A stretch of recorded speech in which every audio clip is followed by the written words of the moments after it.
Muhammad could not have known these facts about human development in the 7th century because most of them were not discovered until the 20th century.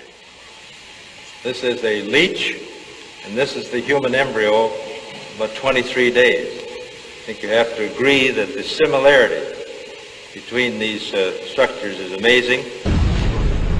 The key word in both is al-Ghaib. At this stage is known to no one except Allah. The rapid growth and dramatic changes which occur after the bones have been clothed by muscles have been mentioned in the Holy Quran 1400 years ago.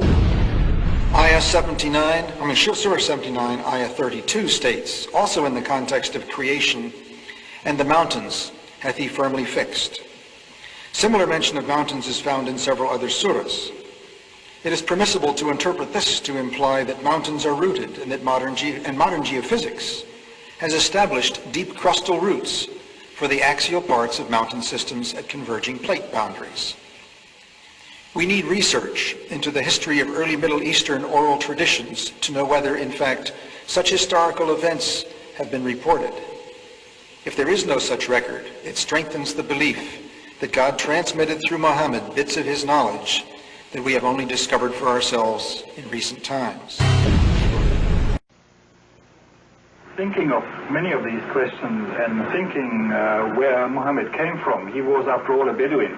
I think it is almost impossible that he could have known about things like the common origin of the universe, because scientists have only found out within the last few years, with very complicated and advanced technological methods, that this is the case. Somebody who did not know something about nuclear physics 1400 years ago could not, I think, be in a position to find out from his own mind, for instance, that the earth and the heavens had the same origin, or many other of the questions that we have discussed here. I find it very interesting that this sort of information is in the ancient scriptures of the Holy Quran, and I have no way of knowing where they would come from, but I think it is extremely interesting that they are there and that this work is going on to discover the meaning of some of the passages. Well, I would think it must be the divine being.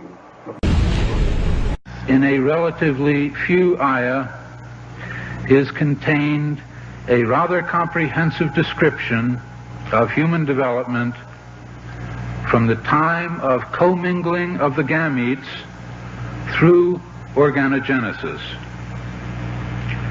No such distinct and complete record of human development, such as classification, terminology, and description, existed previously. In most, if not all instances, this description antedates by many centuries the recording of the various stages of human embryonic and fetal development recorded in the traditional scientific literature. Muhammad was a very ordinary man. He couldn't have read, he didn't know to write. In fact, he was illiterate. And we're talking about 1,200 years ago. You have someone, an illiterate person, making profound pronouncements and statements that are amazingly accurate of a scientific nature.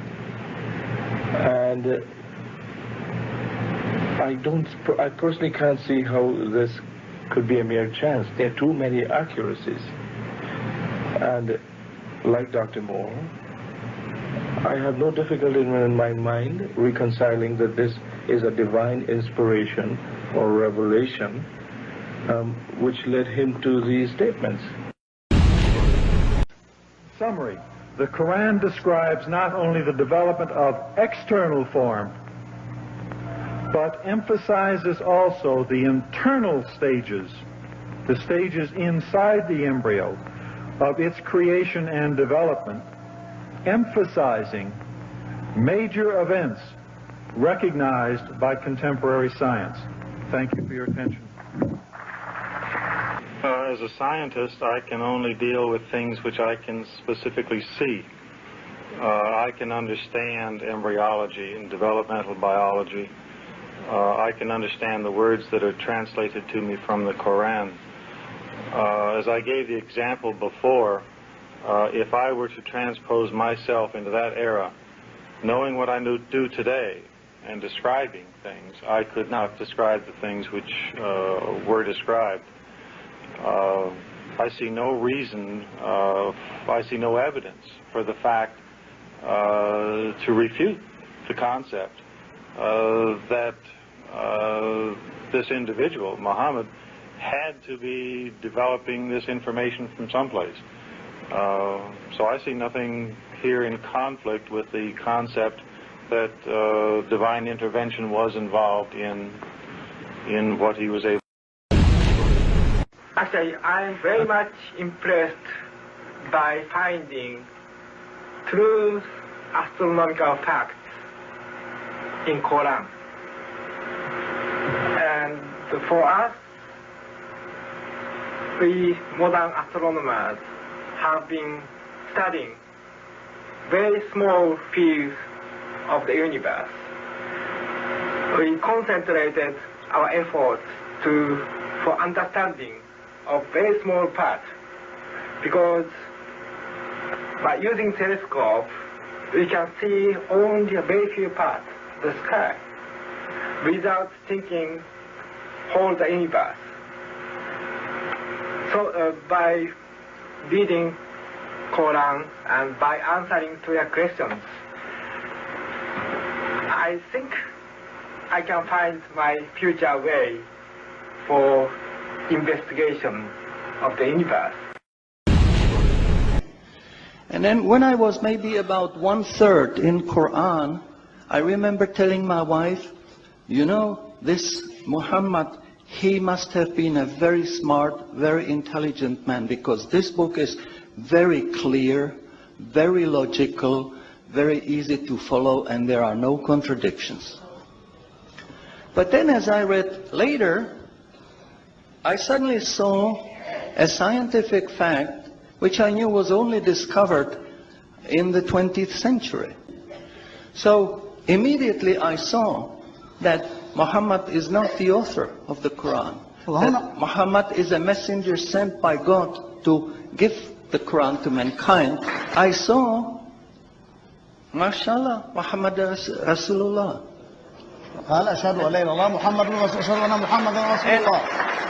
So I said, mashallah, I'm a Muslim.